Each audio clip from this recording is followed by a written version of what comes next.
warahmatullahi wabarakatuh.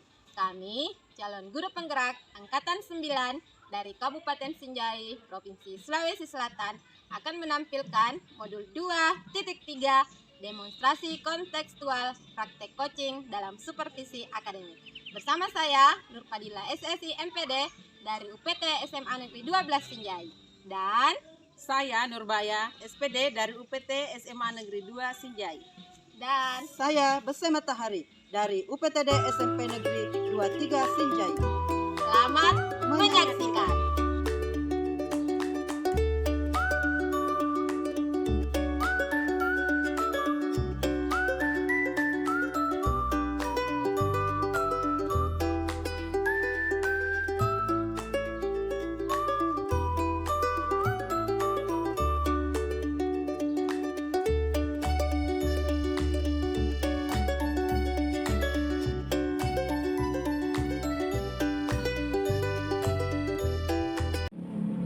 Assalamualaikum Bu Baya. Waalaikumsalam warahmatullahi wabarakatuh. Bu Dina. Apa kabar hari ini? Alhamdulillah baik Ibu. Iya.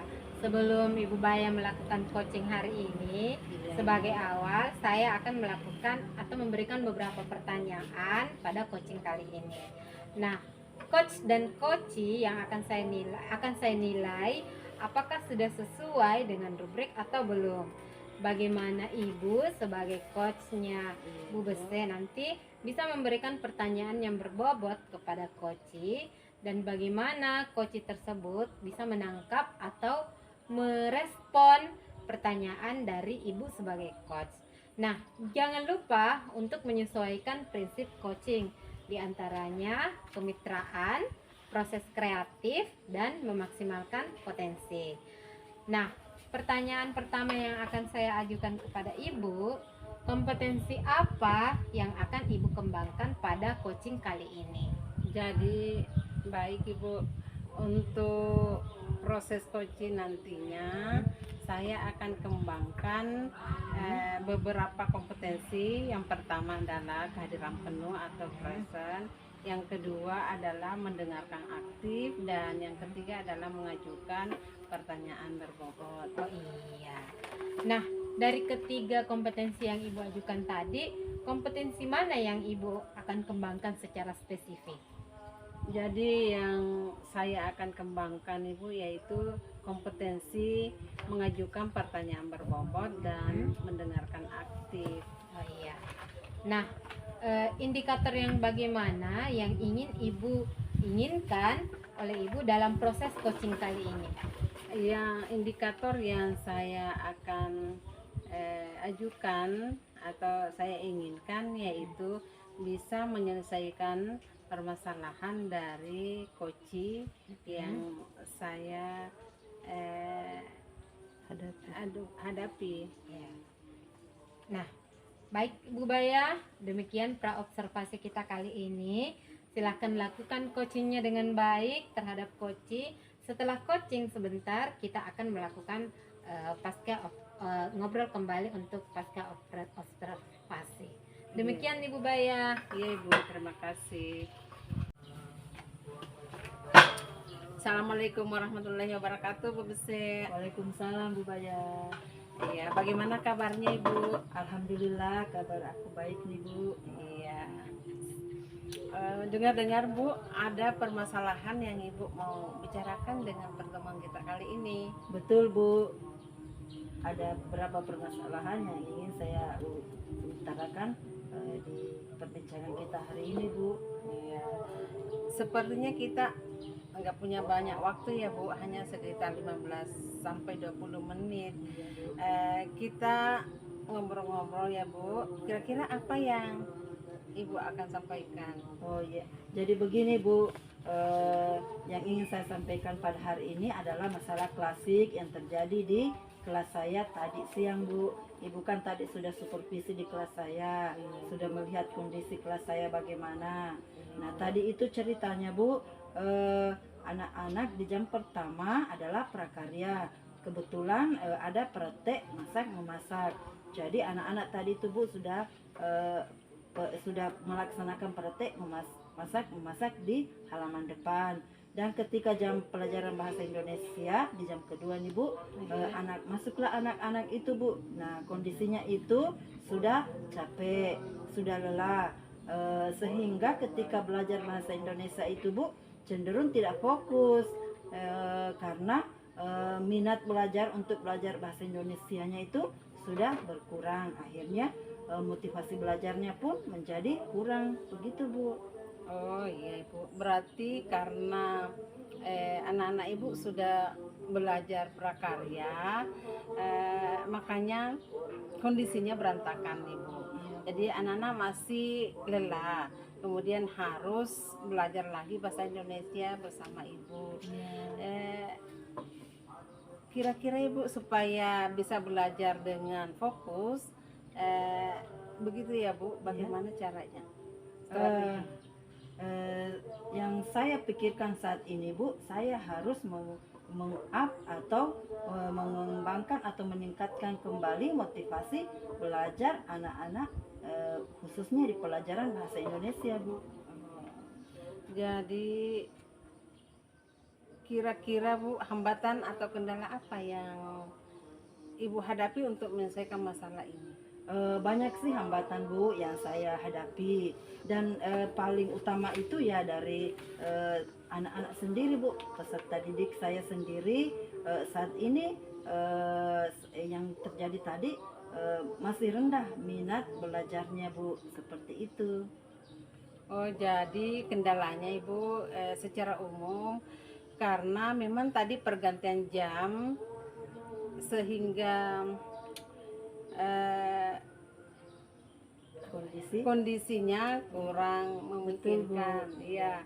Jadi bagaimana Ibu bisa meningkatkan motivasi anak yang kurang fokus tadi? Oh iya Bu, ini dia Bu ya, saya mau praktekkan nanti ini Bu. Yang pertama, cara saya untuk meningkatkan atau mengalihkan fokus anak-anak tadi Bu, yang akan saya lakukan, mungkin yang pertama itu Bu adalah ice breaking. Secara kita tahu Bu ya, ice breaking itu dapat mengembalikan kondisi jenuh dalam keadaan belajar menjadi semangat belajar lagi Bu. Ya, termotivasi kembali. Ya, betul Bu. Ya.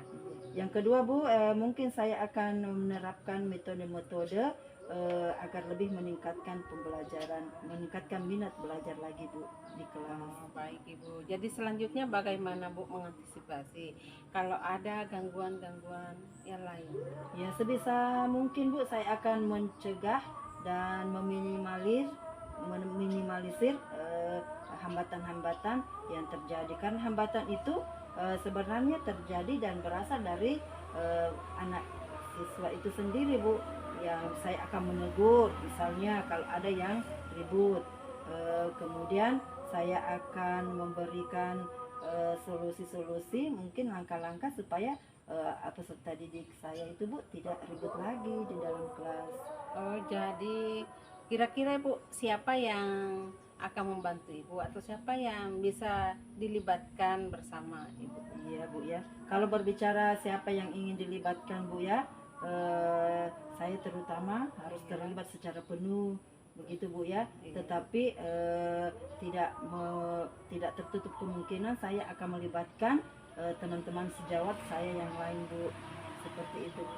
Jadi kapan Ibu bisa melaksanakan rencana Ibu ini?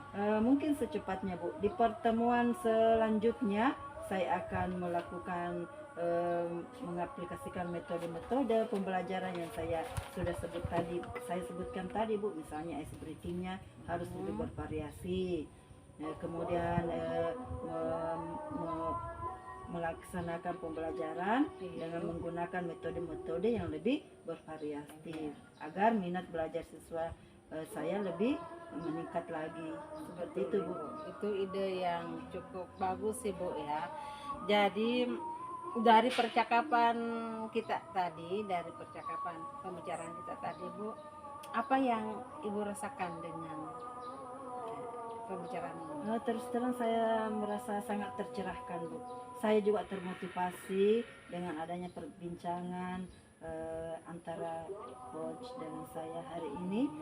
sangat melegakan sekali saya bisa memetakan atau menceritakan masalah saya.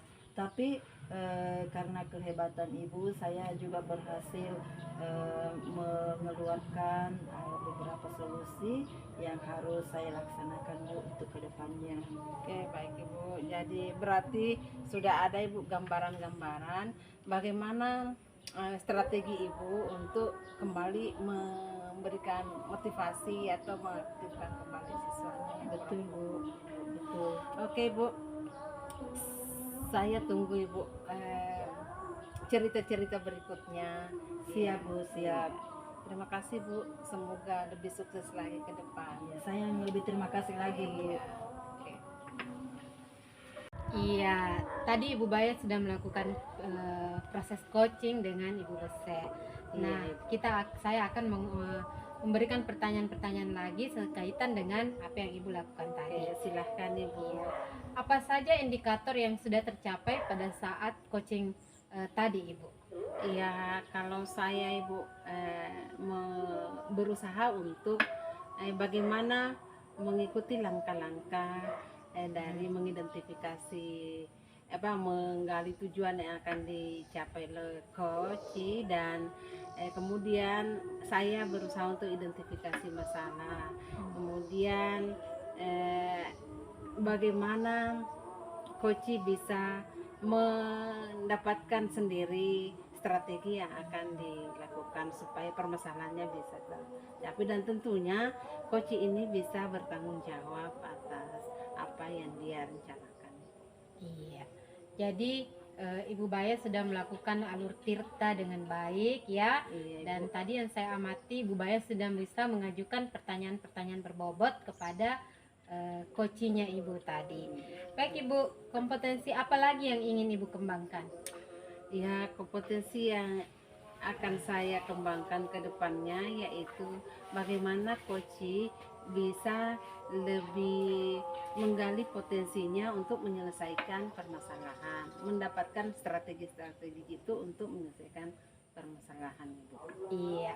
Demikianlah observasi kita kali ini Bu Baya. Terima kasih banyak. Oke. Assalamualaikum. Terima kasih Bu. Assalamualaikum.